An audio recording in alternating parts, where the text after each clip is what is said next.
Hello बच्चों, आज हम लोग केमिकल काइनेटिक्स में जीरो ऑर्डर रिएक्शन के बारे में पढ़ेंगे।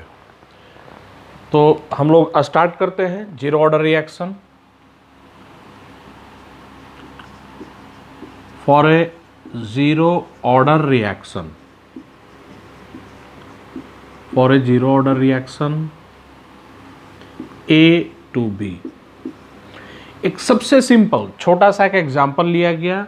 ए रिएक्टेंट है, ए से बी प्रोडक्ट बन रहा है। यहाँ पर एज्यूम कर लिया गया कि ये रिएक्शन जीरो ऑर्डर का है। इस रिएक्शन में ए का कोफिशिएंट 1, बी का कोफिशिएंट 1। कोई ज़रूरी नहीं है कि रिएक्शन में ए और बी का कोफिशिएंट 1 ही हो, ठीक है ना। यहाँ पर हम लोग कोफिशिएंट 2 भी कर सकते हैं, ठीक है ना। या इन जनरल बोला जाए, ए का कोफिशिएंट यहाँ n1 रखा जाए और बी का कोफिशिएंट n2 कर दिया जाए। तो चाहे ए और बी का कोफिशिएंट 1, 2, 3 कुछ भी ले, फाइनल आंसर हमेशा ध्यान में रखना हो सेम आएगा। लेकिन चूंकि अभी हम लोग स्टार्ट कर रहे हैं, बेसिक लेवल पर हैं, तो चीज़ों को बिल्कुल सिंपल रखते हुए ए का कोफिशिएंट यहाँ पर 1 लिया गया है, बी का भी कोफिशिएंट 1 लिया गया है। लेकिन मैं फिर से रिपीट कर रहा हूँ, ए या बी का कोफिशिएंट 1, 2, 3 कुछ भी ले ले, फाइनल आंसर हम लोग का सेम आएगा। फॉर सिंप्लिसिटी अभी ए का कोफिशिएंट और बी का कोफिशिएंट 1 लेकर हम लोग फॉर्मूला को डिराइव करने जा रहे हैं। t इक्वल टू 0 पर स्टार्टिंग में बोला जाए, ए का इनिशियल कॉन्सेंट्रेशन ए के बराबर और स्टार्टिंग में बी था ही नहीं। एट एनी टाइम टी, बोले किसी समय टी टाइम पर ए में से x रिएक्ट कर गया, तो अगर a में से x रिएक्ट कर जाएगा तो बचेगा कितना, a माइनस एक्स। और इसका 1 रिएक्ट कर कर b का 1 बनेगा, तो a का x रिएक्ट कर कर b का कितना बनेगा, x बनेगा। फिर कोई पर्टिकुलर टाइम बोला जाए, एक टाइम t1, दूसरा टाइम t2। t1 टाइम पर बोला गया कि x1 रिएक्ट कर गया, तो भाई a लिए थे, इसमें से x1 रिएक्ट कर गया तो बचेगा कितना, a माइनस x1, और ये बनेगा कितना हम लोग का, x1। और t2 टाइम पर बोला जाए x2 रिएक्ट कर गया तो बचेगा हम लोग का a माइनस x2, और ये बनेगा कितना हम लोग का, x2। सबसे पहले आगे प्रोसीड करने से पहले सिंबल्स को हम लोग बिल्कुल क्लियरली ध्यान में रख ले। यही सिंबल्स आगे भी हम लोग यूज़ करेंगे। स्मॉल लेटर में जो ए रिप्रेजेंट कर रहा है वो रिएक्टेंट के इनिशियल कॉन्सेंट्रेशन को रिप्रेजेंट कर रहा है। इसी सिंबल्स को हम लोग आगे भी लेकर चलेंगे, चाहे रिएक्शन जीरो ऑर्डर का हो, फर्स्ट ऑर्डर का हो, सेकेंड ऑर्डर का हो, nth ऑर्डर का हो। ए सिंबल हम लोग हमेशा, ये ए जो सिंबल लेंगे ये ऑलवेज रिएक्टेंट के इनिशियल कॉन्सेंट्रेशन का सिंबल होगा। एक्स सिंबल हमेशा ध्यान में रखना है। एक्स सिंबल हम लोग दो तरीके से पढ़ सकते हैं। टी टाइम में बी का कॉन्सेंट्रेशन कितने के बराबर है, एक्स के बराबर। या दूसरे तरीके से रिएक्टेंट का टी टाइम में कितना रिएक्ट कर गया है, एक्स रिएक्ट कर गया है। तो एक्स का मतलब क्या है, टी टाइम में जितना रिएक्ट कर गया है वही सिंबल हम लोग एक्स रिप्रेजेंट कर रहे हैं। ए माइनस एक्स और एक्स में बिल्कुल क्लियर दोनों में डिफरेंस रखना है। एक्स टी टाइम में इतना रिएक्ट कर गया है और ए माइनस एक्स, ए का कॉन्सेंट्रेशन टी टाइम पर कितना बचा हुआ है, रिमेनिंग कॉन्सेंट्रेशन। तो टी टाइम पर रिएक्टेंट का remaining concentration A minus x से रिप्रेजेंट किया जा रहा है। टी टाइम में रिएक्टेंट का कितना रिएक्ट कर गया है, एक्स रिएक्ट कर गया। और स्टार्टिंग में रिएक्टेंट का कितना लिए थे हम लोग, ए लिए थे। तो हम लोग को निकालना क्या है कि रेट कांस्टेंट और ए का इनिशियल कॉन्सेंट्रेशन या ए का टी टाइम पर कॉन्सेंट्रेशन, इन सब में आपस में रिलेशनशिप क्या होगा। अगर यहाँ पर टाइम का डाटा दे दिया जाए कि 10 सेकंड के बाद या 2 मिनट के बाद रिएक्टेंट का कॉन्सेंट्रेशन कितना होगा, प्रोडक्ट का कॉन्सेंट्रेशन कितना होगा, वो कैसे निकालेंगे। तो ये टॉपिक हम लोग का 12th बोर्ड का टॉपिक है। ये जो भी फॉर्मूला हम लोग ड्राइव करने जा रहे हैं वो खुद से समझ में भी आना चाहिए। 12th बोर्ड में भी कई बार डेरिवेशन पार्ट को पूछ दिया जाता है, तो डेरिवेशन को ध्यान देखकर समझना है। सबसे पहले ये जो जीरो ऑर्डर का रिएक्शन दिया हुआ है, इसका रेट ऑफ रिएक्शन लिखिए, जो हम लोग पहले पढ़े थे। रेट ऑफ रिएक्शन कैसे लिखेंगे, तो रेट ऑफ डिसअपियरेंस या रेट ऑफ फॉर्मेशन को कॉरस्पॉन्डिंग कोएफिशिएंट से डिवाइड कर देना है। तो minus D A upon D t, ये क्या है, तो ये है हम लोग का rate of disappearance of A. Plus d B upon D t. ये क्या है हम लोग का, ये बी का फॉर्मेशन का रेट है, तो ये ए का डिसअपियरेंस का रेट, ये बी का फॉर्मेशन का रेट, कॉरस्पॉन्डिंग कोएफिशिएंट से डिवाइड कर दें तो ए और बी का दोनों का कोएफिशिएंट 1 के बराबर है, 1 से डिवाइड होगा 1 आएगा, और ये सब आपस में बराबर हो जाते हैं। तो ये हम लोग का हो गया रेट ऑफ रिएक्शन। ये रिएक्शन चाहे जीरो ऑर्डर का हो, फर्स्ट ऑर्डर का होता है, सेकेंड ऑर्डर का होता है, थर्ड ऑर्डर का होता है, कुछ भी होता है, रेट ऑफ रिएक्शन तो हम लोग ऐसे ही लिखेंगे, ठीक है ना। यहाँ पर लिख दे, बोले कि इन जनरल एक रिएक्शन है ए से बी, इसका रेट ऑफ रिएक्शन लिखना है, तो ए के डिसअपियरेंस के रेट को बी के फॉर्मेशन के रेट को कॉरस्पॉन्डिंग कोएफिशिएंट से डिवाइड कर देंगे, वही रेट ऑफ रिएक्शन हो जाता है। तो यहाँ पर पूछ भी सकते हैं सर ये तो सबके लिए लिख सकते हैं, ठीक है ना। हाँ बिल्कुल सही, सबके लिए लिख सकते हैं, लेकिन डिफरेंस अभी आगे आएगा, आगे डिफरेंस आएगा। चलते हैं, इसी को हम लोग d V by D T, इसको हम लोग d x upon D t भी लिख सकते हैं। D x upon D t कैसे आया है, तो B का कॉन्सेंट्रेशन किसी भी टाइम पर कितना है, x के बराबर, तो ये B का कॉन्सेंट्रेशन किसी भी टाइम पर x के बराबर है, एट एनी टाइम t, तो इसको हटाकर हम लोग इसको किससे रिप्लेस कर सकते हैं, x से। चलिए ये तो हो गया dV बाई डी टी। अब A के बारे में आ जाए, ठीक है ना, तो eight any time t A का कॉन्सेंट्रेशन कितना है, तो किसी भी टाइम पर A का कॉन्सेंट्रेशन कितने के बराबर है, तो A माइनस एक्स के बराबर है, तो यहाँ पर रखा जाए minus D A upon D T equal to minus D at any time T A का concentration A minus X upon D T. इसको हम लोग सोल्व कर दें तो ये हम लोग का ए कांस्टेंट है, ठीक है ना, इसको डिफ्रेंशिएट करेंगे तो ये minus D x by D T आएगा, और माइनस माइनस किस में चला जाएगा हम लोग का, प्लस में, ठीक है ना। तो चाहे minus D A by D t लिया जाए या d V by D t लिया जाए, वो कितने के बराबर आएगा, d x by D t के बराबर आएगा।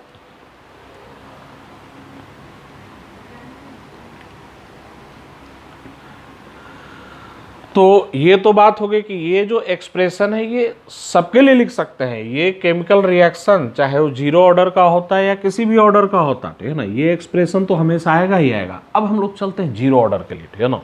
तो लॉ ऑफ मास एक्शन को याद कीजिए, law of mass action, rate of reaction R equal to K into A की पावर क्या चला जाएगा, जीरो चला जाएगा, ठीक है ना। भाई रिएक्शन जीरो ऑर्डर का था, ठीक है ना, तो पावर कितना हो गया, जीरो, आर इक्वल टू के।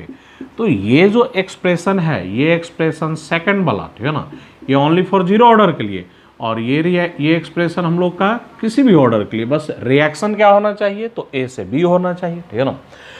अब इसी डिफरेंशियल इक्वेशन को सोल्व करना है, ठीक है ना, इसी, तो फर्स्ट और सेकंड दोनों रेट ऑफ रिएक्शन है, तो इसको हम लोग ऐसे भी लिख सकते हैं, R equal to minus D A upon D T equal to d B upon D T equal to d x upon D T equal to K, ठीक है ना। अब ये जो डिफरेंशियल इक्वेशन है इसे हमें सोल्व करने आना चाहिए, ठीक है ना, इसे हम लोग सोल्व करने आना चाहिए। D x by D t लेकर सोल्व करें या d V by D t लेकर सोल्व करें या minus D A by D t लेकर सोल्व करें, आंसर सबसे क्या आना है, सेम आना है, ठीक है ना। तो हम लोग देखते हैं D B by D T और D x by D T दोनों सेम चीज़ें हैं। भाई बी का concentration at any time T कितने के बराबर था, एक्स के बराबर, तो यहाँ से बी हटाकर एक्स लग दिए। तो हम लोग इस डिफरेंशियल इक्वेशन को दो तरीके से सोल्व करेंगे, एक D x by D t लेकर, दूसरा हम लोग minus D A by D t लेकर। आप लोग फटाफट इसका स्क्रीनशॉट ले लीजिए, इधर वाला पार्ट मैं मिटाने जा रहा हूँ, लेकिन ध्यान में रखना है, इधर जो मैं मिटा रहा हूँ ध्यान में रखना है, T1 टाइम पर A का कॉन्सेंट्रेशन है A माइनस एक्स, और T2 टाइम पर A का कॉन्सेंट्रेशन कितना है, A माइनस एक्स टू। चलिए सोल्व करते हैं हम लोग। पहले हम लोग लेते हैं d x by D t, d x upon D T equal to K. D t को राइट में शिफ्ट कर दें तो d x equal to K into d t, ठीक है ना। दोनों साइड हम लोग इंटीग्रेट करें, दोनों साइड इंटीग्रेट कर और लिमिट पुट करें, तो यहाँ है डी टी, तो यहाँ पर लिमिट आएगा टाइम का, तो दो लिमिट ले रहे हैं, एक स्टार्टिंग टाइम जीरो टाइम, दूसरा हम लोग का टी टाइम। यहाँ पर है डी एक्स, तो यहाँ पर लिमिट आएगा एक्स का, और एक्स का मतलब क्या था, तो एक्स का मतलब था टी टाइम में कितना रिएक्ट किया, तो जीरो टाइम में जीरो रिएक्ट किया है, और टी टाइम में कितना रिएक्ट किया, एक्स रिएक्ट किया।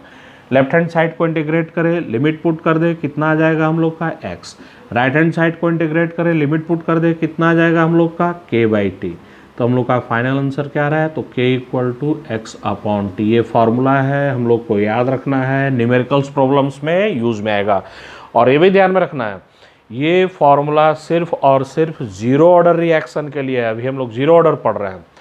इसी डिफरेंशियल इक्वेशन को अब दूसरे तरीके से सोल्व करते हैं। हम लोग लेते हैं -dA/dt, आंसर फिर से सेम आएगा -dA/dt। लेकिन बोर्ड पर मिटाने से पहले सारे सिंबल्स को ध्यान में रख लें। t टाइम पर रिएक्टेंट का कॉन्सेंट्रेशन A-x, t1 टाइम पर रिएक्टेंट का कॉन्सेंट्रेशन A-x1 और t2 टाइम पर रिएक्टेंट का कॉन्सेंट्रेशन A-x2। और x सिंबल का मतलब क्या है, तो t टाइम में कितना रिएक्ट किया।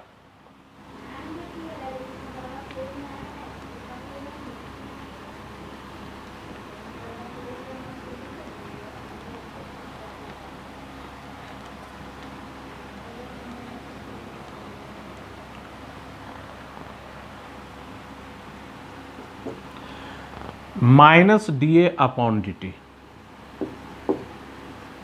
-dA/dt equal to k।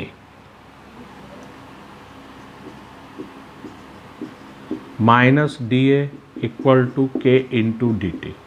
दोनों तरफ इंटीग्रेट करें, इधर लिमिट आएगा टाइम का, dt दिया हुआ है टाइम का लिमिट, तो स्टार्टिंग टाइम 0 और टाइम t टाइम पर। यहाँ पर -dA है तो a का कॉन्सेंट्रेशन का लिमिट आएगा, तो स्टार्टिंग में a का कॉन्सेंट्रेशन a के बराबर और t टाइम पर a का कॉन्सेंट्रेशन A-x के बराबर। दोनों साइड हम लोग इंटीग्रेट कर दें और लिमिट पुट करें, तो लेफ्ट हैंड साइड इंटीग्रेट करने पर -a, लिमिट पुट कर दे A/A-x equal to right hand side integrate कर लिमिट पुट करें, कितना आएगा kt। इसको सोल्व करें, सोल्व करने के बाद जो फाइनल आंसर आएगा, फाइनल आंसर हम लोग का फिर से k बराबर कितना आ जाएगा, x/t आ जाएगा, k = x/t। चलिए नेक्स्ट हम लोग आते हैं। अब पूछा है सर B का कॉन्सेंट्रेशन t टाइम पर x था, उसका कुछ फॉर्मूला निकालिए। t टाइम पर रिएक्टेंट का कॉन्सेंट्रेशन कितना होगा, उसका कुछ फॉर्मूला निकालिए। तो हम लोग सब पर एक एक कर आ रहे हैं।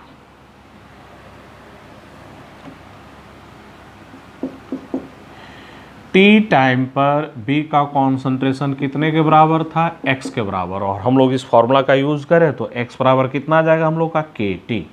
तो eight any time t B का कॉन्सेंट्रेशन कितने के बराबर है, kt के बराबर। जो भी चीज़ें रेक्टेंगुलर बॉक्स में जो भी घेर रहे हैं, जो भी रेक्टेंगुलर बॉक्स में हाईलाइट किया जा रहा है, सब फॉर्मूला है, सब न्यूमेरिकल्स में यूज में आएंगे। तो हम लोग को इसको कंठस्थ करना है, जीरो ऑर्डर का इन सब फॉर्मूला को जो भी रेक्टेंगुलर बॉक्स में हाईलाइट किया जा रहा है।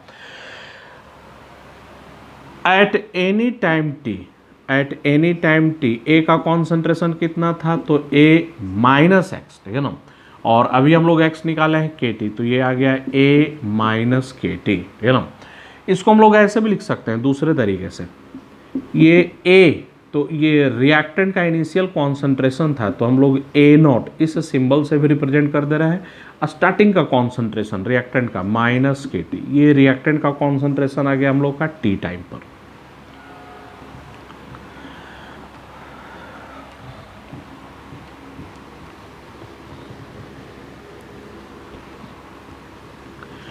इस फॉर्मूला का हम लोग फिर से यूज करें, ठीक है ना, इस फॉर्मूला का फिर से यूज करें।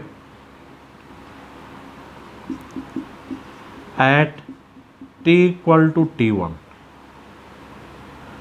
x कितने के बराबर था, x1। t1 टाइम में कितना रिएक्ट किया था, तो x1 रिएक्ट किया था। और एट t = t2 टाइम में कितना रिएक्ट कर गया था, तो x2 रिएक्ट कर गया था। तो अगर यहाँ पर t1 रखेंगे तो ऊपर में x बराबर क्या रखना पड़ेगा, x2, और अगर यहाँ पर t2 रखेंगे तो ऊपर में x बराबर क्या रखना पड़ेगा, x2। तो पुट करते हैं और देखते हैं क्या आंसर आता है। तो k = x1 divided by t1, k = x2 divided by t2। Solve करें, x2 - x1, तो x2 बराबर कितना आएगा, kt2, x1 बराबर कितना आएगा KT1, दोनों का डिफरेंस करना है तो x2 माइनस x1, ये हम लोग का सोल्व करने के बाद KT2 माइनस T1, तो देयरफॉर यहाँ से K बराबर कितना आ जाएगा तो x2 minus x1 divided by T2 minus T1। तो K निकालने का एक और फॉर्मूला है, इस फॉर्मूला को हम लोग बोलते हैं टाइम इंटरवल फॉर्मूला, इसे बोला जाता है टाइम इंटरवल फॉर्मूला, इसे हम लोग टाइम इंटरवल फॉर्मूला भी बोलते हैं। टाइम इंटरवल फॉर्मूला क्यों बोला जा रहा है तो T2 माइनस T1 दो टाइम के बीच का क्या है हम लोग का ये इंटरवल है, तो इसी कारण से इस फॉर्मूला को टाइम इंटरवल फॉर्मूला भी हम लोग कहते हैं।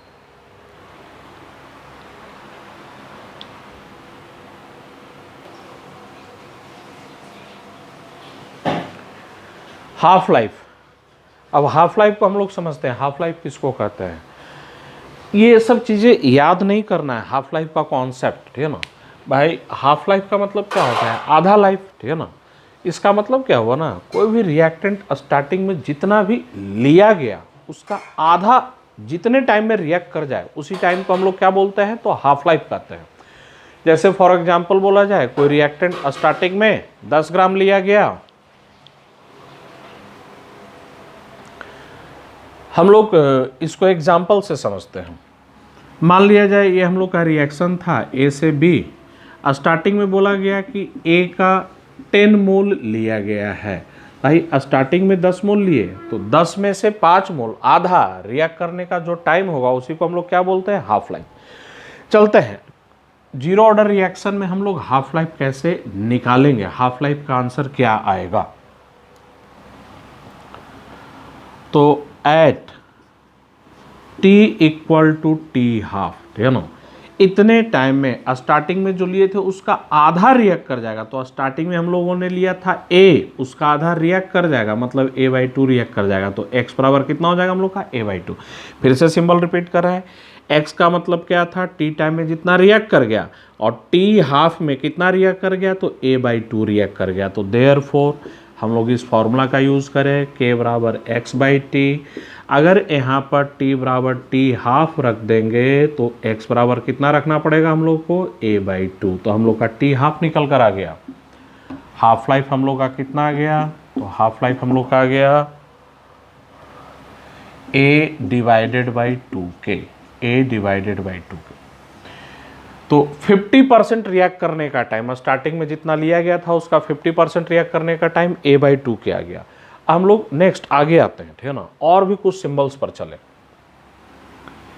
T3/4, इसका मतलब हुआ स्टार्टिंग में जितना लिए थे उसका 3/4 रिएक्ट करना, मतलब 75% रिएक्ट करने का टाइम हम लोग को ये निकालना है, ठीक है ना। और भी कुछ सिंबल्स पर चलें।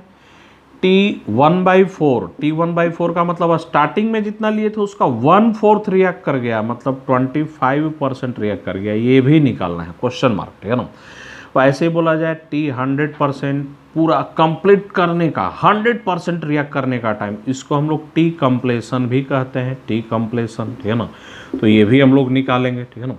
ये हुआ 75% रिएक्ट करने का टाइम, 3/4 स्टार्टिंग में जितना लिए थे उसका 3/4 रिएक्ट करने का टाइम, या स्टार्टिंग में जितना लिया गया उसका 1/4 रिएक्ट करने का टाइम, या 100% रिएक्ट करने का टाइम।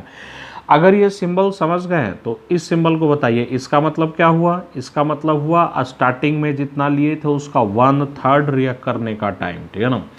T2/3 इसका मतलब कितना हुआ, स्टार्टिंग में जितना लिए थे उसका 2/3 रिएक्ट करने का टाइम। तो ये सब हम लोग को निकालना है, ठीक है ना। तो पहले बिल्कुल ध्यान से चीज़ों को समझना है कैसे निकाला जा रहा है, और मैं फिर से रिपीट कर रहा हूँ, जब इन सब का आंसर देखेंगे तो फॉर्मूला याद रखने का एक ट्रिक डेवलप हो जाएगा, ठीक है ना।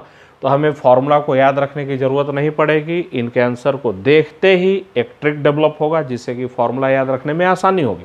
तो हम लोग एक एक कर आते हैं।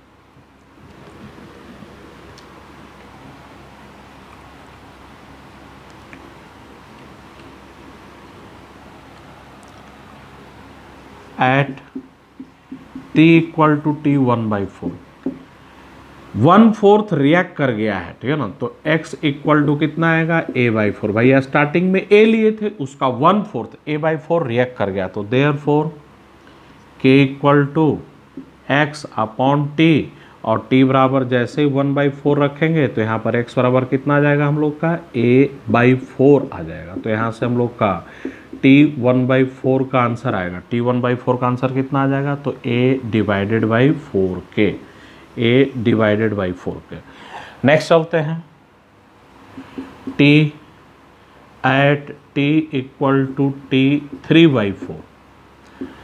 इस टाइम पर स्टार्टिंग में जितना लिए थे उसका 3/4 रिएक्ट कर गया, तो 3/4 रिएक्ट कर गया। स्टार्टिंग में लिए थे a, उसका 3/4 रिएक्ट कर गया, मतलब 3a/4 रिएक्ट कर गया, सॉरी, तो 3a/4 रिएक्ट कर गया। तो x बराबर इतना। मैं फिर से रिपीट कर रहा हूँ, 3/4 का मतलब स्टार्टिंग में जितना लिए थे उसका 3/4 रिएक्ट कर जाना। तो a स्टार्टिंग में लिया गया था, उसका 3/4 रिएक्ट कर गया, मतलब 3a/4 रिएक्ट कर गया। तो x बराबर 3a/4 हम लोग पुट करते हैं। तो therefore k equal to x divided by t बराबर जैसे ही 3/4 रखेंगे तो x बराबर कितना आ जाएगा हम लोग का? 3a/4 आ जाएगा, 3a/4 हो जाएगा। तो यहाँ से हम लोग का t 3/4 निकल कर आ जाएगा, 3a/4k, 3a/4k।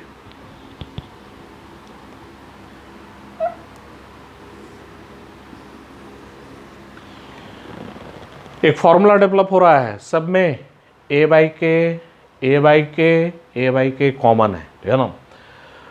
आधा रिएक्ट करने का टाइम हाफ, a/k को हाफ से मल्टीप्लाई कर दिया गया। 1/4 रिएक्ट करने का टाइम a/k को 1/4 से मल्टीप्लाई किया हुआ है। 3/4 रिएक्ट करने का टाइम a/k को 3/4 से मल्टीप्लाई किया हुआ है। इस सीक्वेंस को देखें और इस सीक्वेंस को देखकर, ठीक है ना, आगे का फॉर्मूला खुद से बताने का कोशिश करें, आगे का जो फॉर्मूला आने वाला है।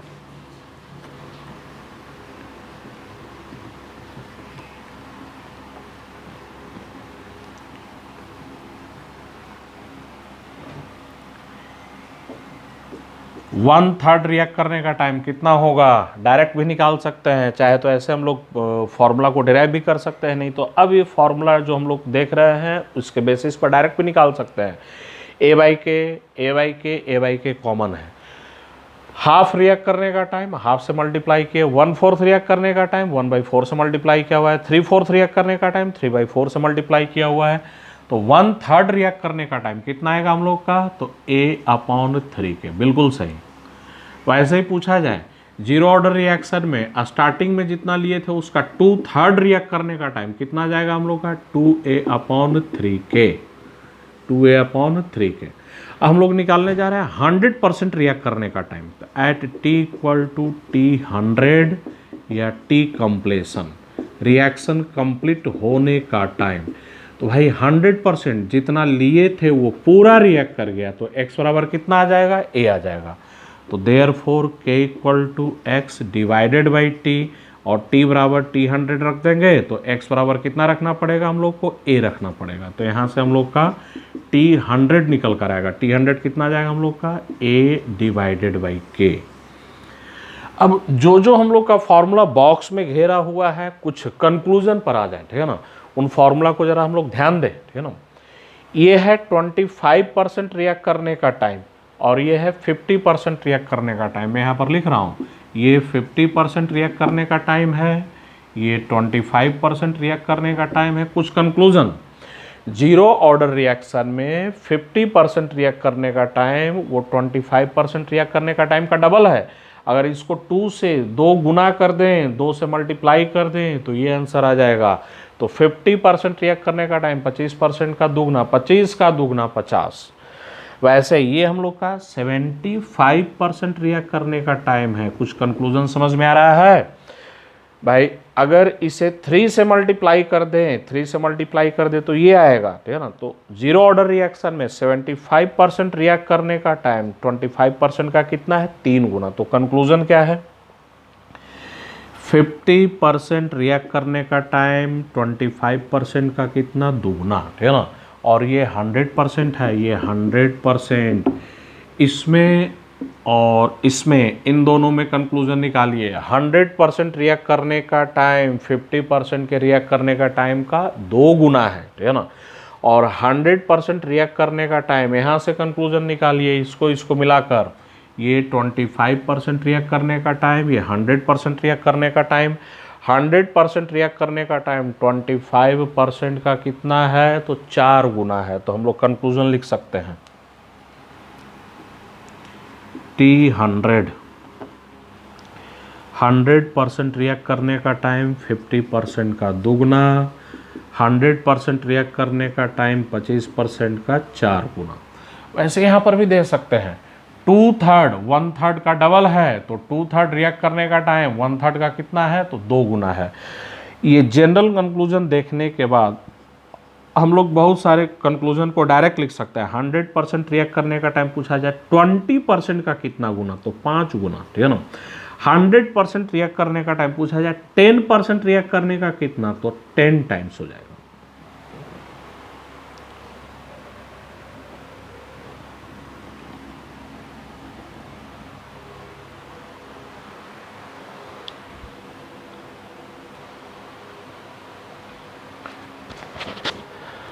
हम लोग आते हैं एवरेज लाइफ पर। एवरेज लाइफ किसे कहते हैं, तो फिर से एवरेज लाइफ के कॉन्सेप्ट को हम लोग समझे कि एवरेज लाइफ का कॉन्सेप्ट होता क्या है, ठीक है ना।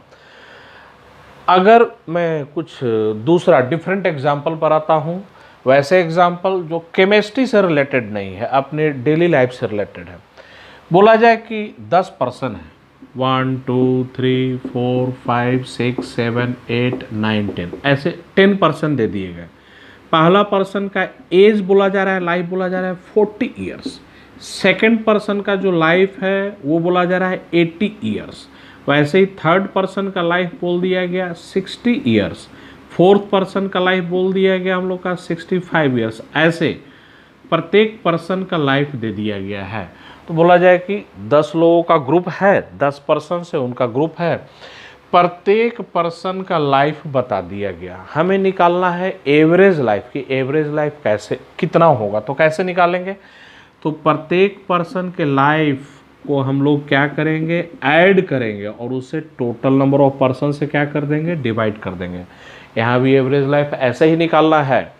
एवरेज लाइफ का कॉन्सेप्ट क्या है, तो प्रत्येक पर्सन के लाइफ का सम करेंगे, टोटल नंबर ऑफ पर्सन से डिवाइड कर देंगे।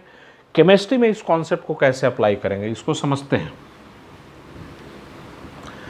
तो हम लोग का रिएक्शन था ए से बी, ये हम लोग का रिएक्शन था। अब यहाँ पर एवरेज लाइफ का मतलब क्या हुआ, स्टार्टिंग में बोला जाए कि ए का 1 मोल लिया गया। 1 मोल का मतलब 6.022 इंटू 10 की पावर 23 मोलिक्यूल्स। तो स्टार्टिंग में ए के इतने मोलिक्यूल्स ले लिए गए। क्या ये सारे मोलिक्यूल्स एक ही बार में रिएक्ट कर जाते हैं, नहीं। कुछ मोलिक्यूल्स पहले रिएक्ट करते हैं, कुछ मोलिक्यूल्स बाद में रिएक्ट करते हैं और कुछ लास्ट में रिएक्ट करते हैं। तो ऐसे बोला जाए T = 1 सेकेंड पर, T = 100 सेकेंड पर। मान लिया जाए कि बोला जाए कि 1 सेकेंड में 10 मोलिक्यूल रिएक्ट कर गए। भाई 1 सेकेंड में 10 मोलिक्यूल्स रिएक्ट कर गए, तो उन 10 मोलिक्यूल्स का लाइफ हुआ मात्र 1 सेकेंड, ठीक है ना। और फिर वैसे ही बोला जाए कि 100 सेकेंड में 5000 मोलिक्यूल्स रिएक्ट किए हैं। तो 100 सेकेंड में 5000 मोलिक्यूल्स रिएक्ट किए, तो 5000 मोलिक्यूल्स 100 सेकेंड में रिएक्ट किए। उन 5000 मोलिक्यूल्स का लाइफ कितने देर का हो गया, तो 100 सेकेंड का। इसका मतलब क्या है, कुछ मोलिक्यूल्स पहले रिएक्ट कर जा रहे हैं, कुछ मोलिक्यूल्स बाद में रिएक्ट कर जा रहे हैं। तो जो मोलिक्यूल्स पहले रिएक्ट कर रहे हैं उनका लाइफ हुआ छोटा, जो मोलिक्यूल्स बाद में रिएक्ट कर रहे हैं उनका लाइफ हुआ बड़ा। तो प्रत्येक मोलिक्यूल्स के लाइफ का सम करेंगे और उसे टोटल नंबर ऑफ मोलिक्यूल से डिवाइड कर देंगे। उसी को हम लोग क्या बोलते हैं, एवरेज लाइफ। तो average life equal to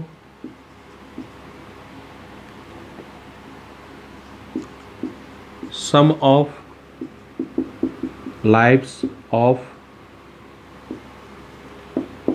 all the molecules divided by total number of molecules। ये हम लोग का हो गया टी एवरेज।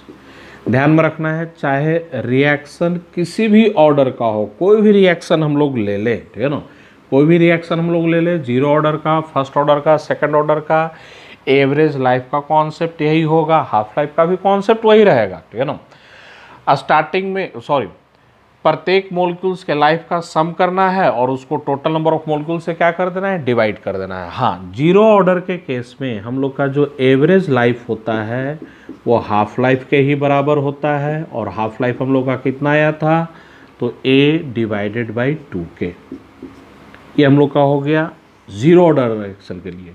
तो ये ओनली फॉर जीरो ऑर्डर, ये सिर्फ और सिर्फ जीरो ऑर्डर। और ये जो हम लोग का ये डिफिनीशन है, ये हम लोग का एवरेज लाइफ का डिफिनीशन है for any order reaction, reaction किसी भी ऑर्डर का हो, एवरेज लाइफ हम लोग ऐसे ही निकालेंगे। और एक पर्टिकुलर केस, जीरो ऑर्डर के केस में एवरेज लाइफ हाफ लाइफ के बराबर, और वो कितने के बराबर, तो A/2K के बराबर।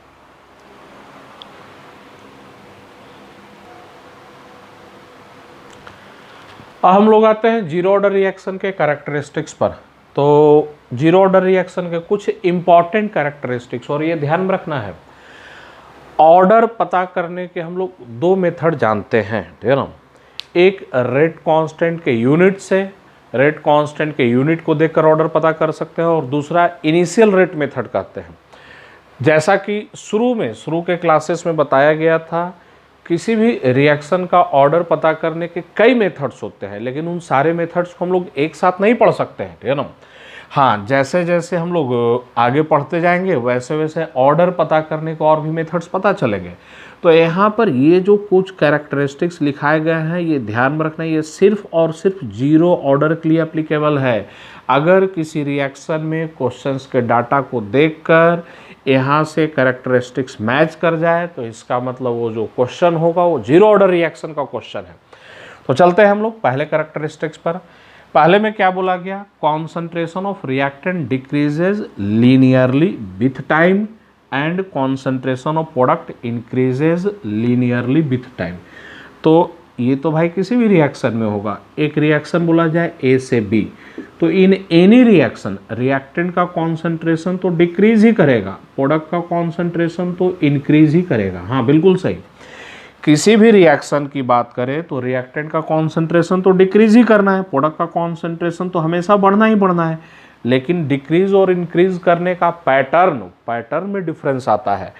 जीरो ऑर्डर रिएक्शन की बात करें, बोला जाए कि ये रिएक्शन जीरो ऑर्डर का है, तो रिएक्टेंट का कॉन्सेंट्रेशन लीनियरली डिक्रीज करता है, प्रोडक्ट का कॉन्सेंट्रेशन लीनियरली इंक्रीज करता है। सर कैसे, ठीक है ना। तो इसको हम लोग समझते हैं कि ऐसा कैसे होता है। तो हम लोग का इक्वेशन था, ठीक है ना।